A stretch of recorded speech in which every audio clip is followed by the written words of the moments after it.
support this tremendous reconstruction effort. And I promise you, Senators, that I will do so. Thank you. Thank you, General Fields. General Fields, I certainly respect your life story and what you have accomplished, and no one, I can speak, I think, confidently for Senator Brown and every other United States Senator, and no one questions your commitment to the United States of America. That is not the question here. The question here is whether or not the important work of the Inspector General in Afghanistan has been fulfilled and completed, especially within the time frames that we are working with because of the contingency operation. You submitted 12 pages of written testimony for this hearing. Less than 1 page of those 12 addressed the serious deficiencies found in your peer review by other Inspector Generals trying to measure the work of your audit agency against the standards that are required in the federal government. You did say in your testimony that the findings have helped you strengthen your organization and that you have now made changes. Let me talk about the law that you are operating under. The law that you are operating under, I'm sure you're aware, requires a comprehensive audit plan. Are you aware of that, General Fields, that the law requires a comprehensive audit plan? Yes, and when did you begin work on a comprehensive audit plan? We began work on a comprehensive audit plan, Senator, when I published the very first report in which it contained our work in advance thereof of how we plan to proceed with this very new organization and oversight entity. In that report delivered to this Congress on the, in that report delivered to this Congress at the end of October of 2008, I laid out exactly, in general, what we would pursue. And I'm pleased to say that at the top of that list is, in fact, contracting. That was followed up with the hiring of Mr. John Brummett as my principal auditor. Someone when was that hire? When did that hire occur? That hiring actually occurred the first week of January of 2009. That is when Mr. Brummett actually reported aboard. But we commenced the process of bringing him aboard, of course, much earlier than that. And then And you had been at the agency how long when he actually joined the agency? I had been at the agency since July of 2008, correct? That is when I was sworn in, yes, ma'am. Now, in the audit plan that the law requires, and I'm sure that, I hope, the first thing you did was to look at Public Law 110, 181, 122, Statute 235, and look at the statutory requirements of your job. That plan that was required lays out that it must be consistent with the requirements of subsection H, which are the audit requirements that the Congress placed on SIGAR. Are you familiar with the audit requirements in subsection H, General? In general, yes, I am. Okay. Could you tell us what those requirements are? That we would conduct thorough audits of the spending associated with our contribution to reconstruction in Afghanistan.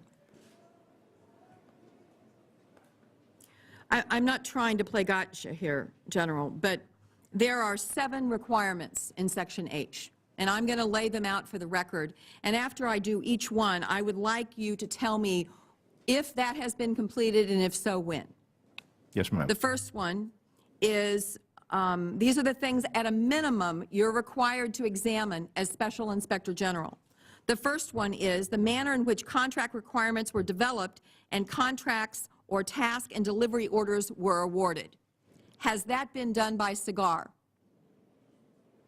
Have you examined contract requirements in Afghanistan and contracts or task and delivery orders, how they were awarded? Has your agency done that at this date? We have conducted several contract audits. Each of those audits has addressed matters associated with how contracts came about. How many contract audits have you completed? We have completed about 4 contract audits. How many contract audits have you completed? We have completed about 4 contract audits. How many contract audits have you completed? We have completed about 4 contract audits.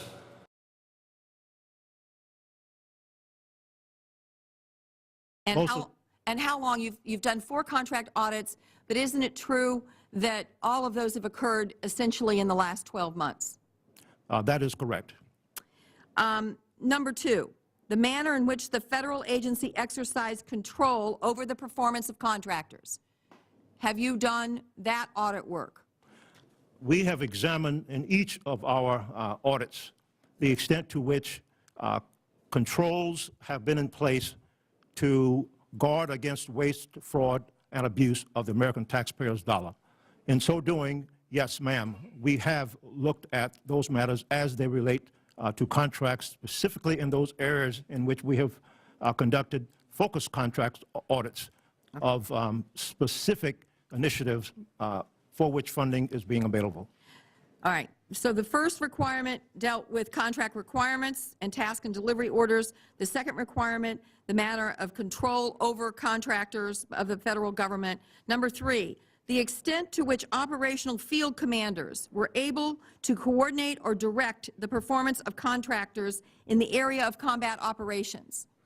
Has that work been done? Senator, the very first audit that we conducted was an audit, a contract being supervised by SISTICA, which is responsible for the oversight of training and equipping the Afghanistan security forces.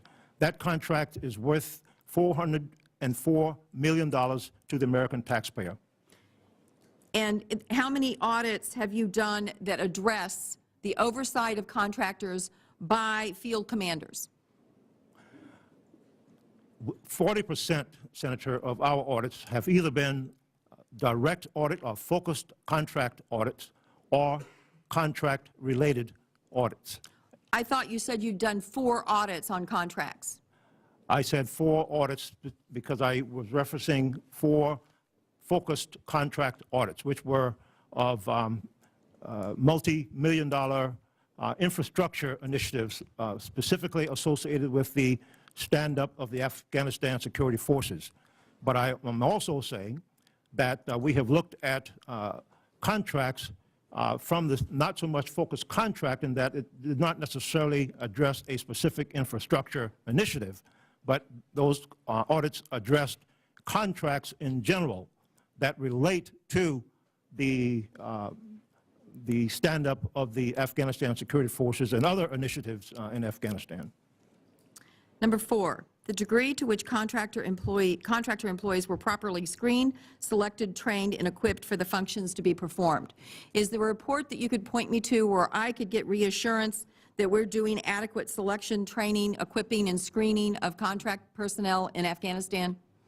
Senator, the very first audit, once again, that we published, the $404 million contract, we found in that audit that first the supervision of that particular contract was inadequate, whereby the actual entity, the expert in contract, was really living in Maryland and not physically located on a permanent basis in Afghanistan.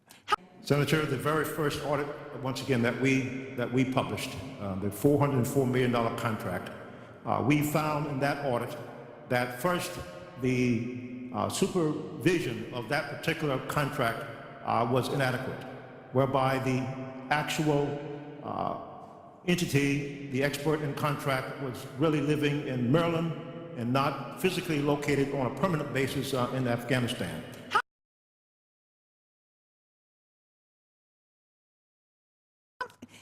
How many contracts are operational in Afghanistan right now? I don't know, Senator. Can you give me a ballpark? I know that there are, based on our most recent audit, between 2007 and 2009 of all contracts for which we could find information at that point in time, 6,900 contracts. How many contracts are operational in Afghanistan right now? I don't know, Senator. Can you give me a ballpark? I know that there are, based on our most recent audit, between 2007 and 2009 of all contracts for which we could find information at that point in time, 6,900 contracts, among which I'm confident are a number of the type that you just mentioned. Okay. So I've asked several questions, and each one you referred to the same audit of one contract. So of the 6,000, what did you say the number was? 6,000? 6,900, Senator. So we have almost 7,000 active operational contracts, and there have been 4 audits completed of those contracts? The 6,900 is a roll-up of contracts in general regarding Afghanistan between the years 2007 and 2009. How many of those might be defined as operational contracts, I don't know. But you don't have any reason to believe that's gone down, do you? No, ma'am, I do not. In fact, it's probably gone up. Absolutely. Absolutely. All right, the next one. The nature and extent of any incidents of misconduct or unlawful activity by contractor employees. How many audits have you done that would reassure the American people that you have, in fact, looked for, found, or are confident there is no unlawful activity by contractor employees? Senator, I would say that in each of the 34 audits that we have conducted, that those matters have been of concern. But each of those 34 audits may not necessarily have been directly related to a contract. How many findings have you issued dealing with misconduct or unlawful activity by contractor employees? How many findings in these audits? I don't think that we have identified misconduct per se. We have identified issues that we have given to our investigators for further follow-up. Right. And I can specifically... I'm sorry. Excuse me. Well, I'm sorry, Senator. That's okay. Go ahead. I can specifically tell you of a specific audit that we conducted, which started out as a general audit of the Kabul power plant, an item worth $300 million to the American taxpayer. And during the course of that audit, we found anomalies that we felt were investigatory in nature. So we tailored and shortened the scope of our audit, and the rest of those matters were turned over to our investigators, and they are still being pursued. The remaining 2 requirements in terms of audits that must be performed, the nature and extent of any activity by contractor employees that was inconsistent with the objections of operational field commanders, and finally, number 7, the extent to which any incidents of misconduct or unlawful activity were reported, documented, investigated, and prosecuted. To what extent have you been able to produce a report as to how much unlawful activity has actually been investigated and prosecuted?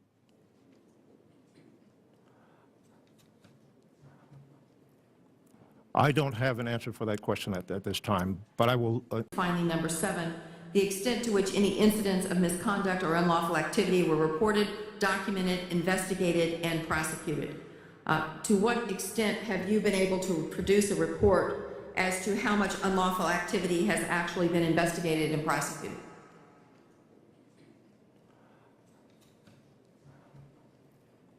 I don't have an answer for that question at this time, but I will assure the Senator that as we conduct our audit work and as we conduct our investigations work, all of those matters are, in fact, taken into consideration. Thank you, General. Senator Brown. Thank you, Madam Chair. General, thank you once again. I mirror General McCaskill's, Senator McCaskill's kind words about your service. As someone who's still serving, I greatly appreciate that service. And I noted in your testimony you had great concern for the Afghan children and the needs of the people of Afghanistan, and I understand that. I also have, however, great concern about our soldiers and the men and women that are fighting, and also the taxpayers who are providing that $56 billion. It doesn't grow on trees. And that being said, I know you've been in the position since July of '08, and the last panel that you heard noted serious deficiencies and management deficiencies during their review. Now that you've held the office for over 2 years, what major course corrections are you currently taking to rectify these serious deficiencies? And how have you done that? What specifically as to the biggest thing where I think Senator McCaskill and I are concerned about, which is the money? I mean, I know you've done some good reports and investigations on other things that you commented on, which is policy issues relating to the ability for the Afghan people to live and grow. But in terms of the things that many taxpayers right now are concerned about is the dollars. They're growing wary. They want to know where their money's going. What actions, based on the recommendations, do you have in place? No, and I understand that, and I respect that approach. But right now that you've kind of been put on notice by everybody, hey, we understand the policies and all that stuff, but what specifically are you doing now based on the recommendations that you've been given? What are you specifically doing so I can tell the people back home in Massachusetts and all of our viewers, I don't know how many there are, but all the viewers we have, where are you focusing? Give me some specific examples so I can advocate and say, hey, he's kind of learning, he's learning and growing. He's taken a spot. He's gotten the funding after a year of being sworn in. He's now been given an independent requested audit, so give me some specific examples as to what I don't want to beat a dead horse here, but I need to know where exactly are you focusing. Are you focusing, for example, on how the heck Taliban is allegedly getting money from us taxpayers? Are you focusing on that? Are you focusing on the bribes and payoffs? Are you focusing on the fact that the Afghan army is not, after the $6+ billion we've spent, is still not up and running? I mean, where are you focusing exactly? I don't know how many there are, but all the viewers we have, where are you focusing? Give me some specific examples so I can advocate and say, hey, he's kind of learning, he's learning and growing. He's taken a spot. He's gotten the funding after a year of being sworn in.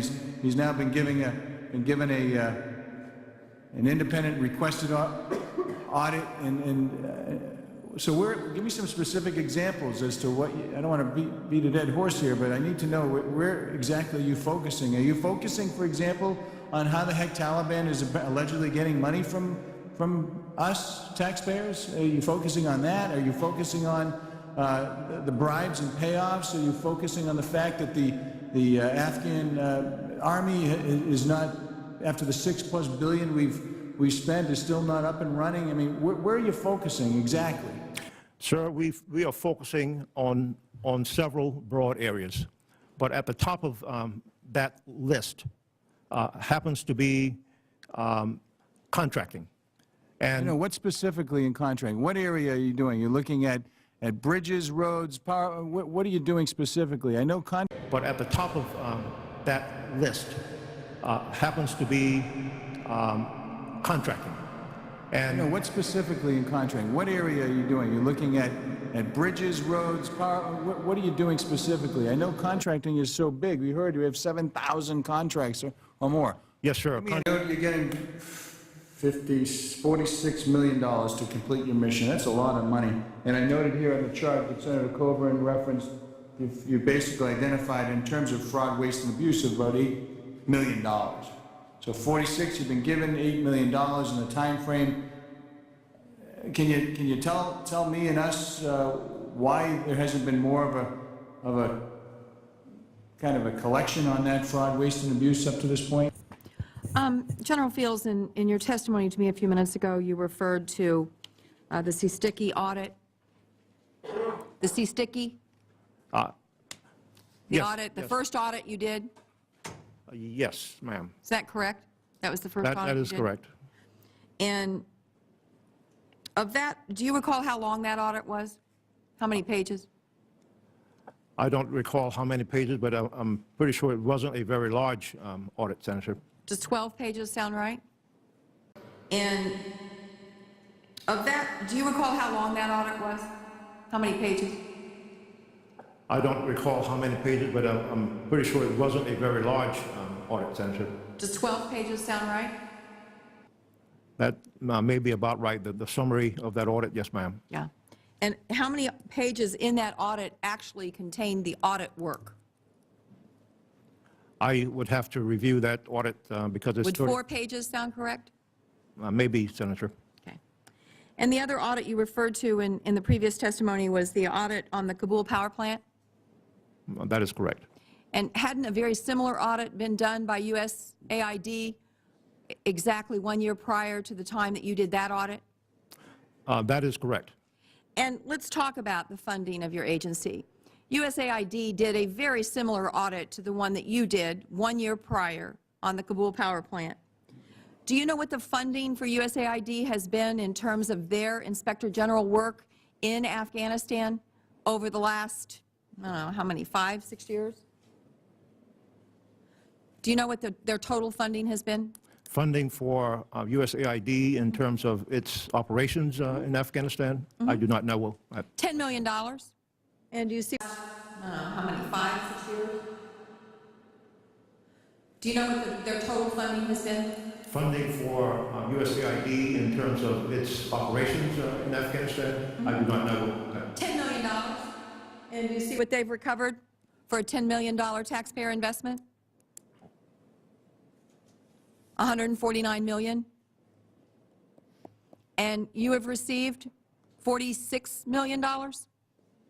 Is that correct, General? 46.2 million to be And exact. Senator. you all have recovered $8.2 million? At this point in time, yes. Can you understand as an auditor, as I look at those numbers, it is very hard for me to reconcile the notion that a lack of funding has been your problem? Senator, the recoveries that we have thus far experienced are small, but the full measure of the outcome of audits and investigations that are underway that full measure has not thus far been determined. And our forthcoming numbers will be much larger than the numbers that we submitted to the SIGI in their roll-up of work that the federal community in general, federal IGs in general, had done for 2009. Let's talk about contracting. You know, one of the things that is very important is how audit agencies contract, because your job is to oversee contracts. And your job is to determine if there are contracts that are not needed, put to better use. And out of the $46 million that you have received, how much money are you spending to Deloitte & Touche just to prepare your reports for Congress? That contract, Senator, started out at $3.7 million at a time when we had a paucity of people to do the very specific type of work for which we have contracted Deloitte & Touche to help us. The intent of that arrangement was to facilitate the gaps in our own personnel and the skill sets that were needed at that point in time, and over a period of time we would commensurately reduce that contract as we were able to bring that particular level of talent aboard in CIGAR. Okay. And we are doing that, Senator. All right. You spent $3.7 million in the base year on Deloitte & Touche and $2.7 million this year for Deloitte & Touche, and their only function is to produce reports to Congress, correct? Deloitte provides also assistance to us in database management. That's one aspect of it. But they principally assist CIGAR in putting together the reports that we do submit to Congress, which is a very detailed report, a very important report, and we feel that the extent to which we have gone to ensure that that report is put together correctly and is presentable to this Congress is commensurate with the money that we have invested in Deloitte and to do so. So just because I want to clarify this, because I will tell you candidly, I don't want to lay out my fellow members of Congress here, but an investment of that kind of money in a report to Congress when there's the kind of audit work that needs to be done, and when you're using a lack of funding as one of the rationales because of why more audit work has not been done and why it's taken so long for audits to really be performed or produced in a manner commiserate with the size of your agency? Let's compare here. The contract total to Deloitte & Touche is $6.6 million, and the total amount of funding to AIDIG is $10 million. And for that $10 million, we've gotten $149 million back. Meanwhile, with the $6.6 million to Deloitte & Touche, all we've gotten is a shiny report and pretty pictures for members of Congress, most of which will never see it. Do you understand why that causes one pause about whether or not that is a strong leadership decision, General Fields? Senator, we have been told by members of this very Congress that they appreciate the report that we provide for them. Similarly, the federal community elsewhere have told us that they appreciate the detail and the correctness of the report that we produce. Let's talk about the contract with Joseph Schmitz. Now, you have an audit, and it's completed, your peer review, and it's not good. And in fact, for only the second time in 50 peer reviews, you have been recommended to lose your law enforcement capability in an arena where desperately needed law enforcement capability is absolutely essential. You've had this audit, and after the audit is done, you hire someone, it's my understanding, to help you monitor compliance with the audit recommendations. Is that a fair characterization of what your contract with Joseph Schmitz was supposed to represent? That's a fairly fair characterization, Senator.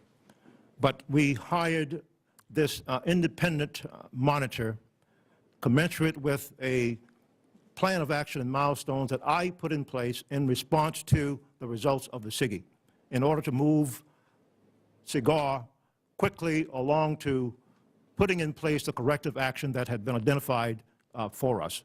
I set that date at 30 September of this year. And we are a better organization, Senator, because we had this external agency to come in and provide us this particular expertise during that period. And this was a no-bid contract? It was a sole source contract for which we made request. Yeah, that's a no-bid contract, sole source, correct? That is correct. Okay.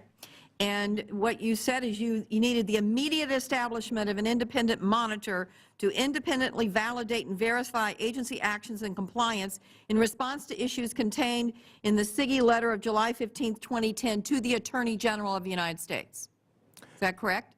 That's Senator, what that's the document that the information in the document for the justification and approval of a no-bid contract. Senator, we wanted to quickly correct the areas of concern pointed out by the peer eval. We did not wish to lose or put in jeopardy any further the authorities for criminal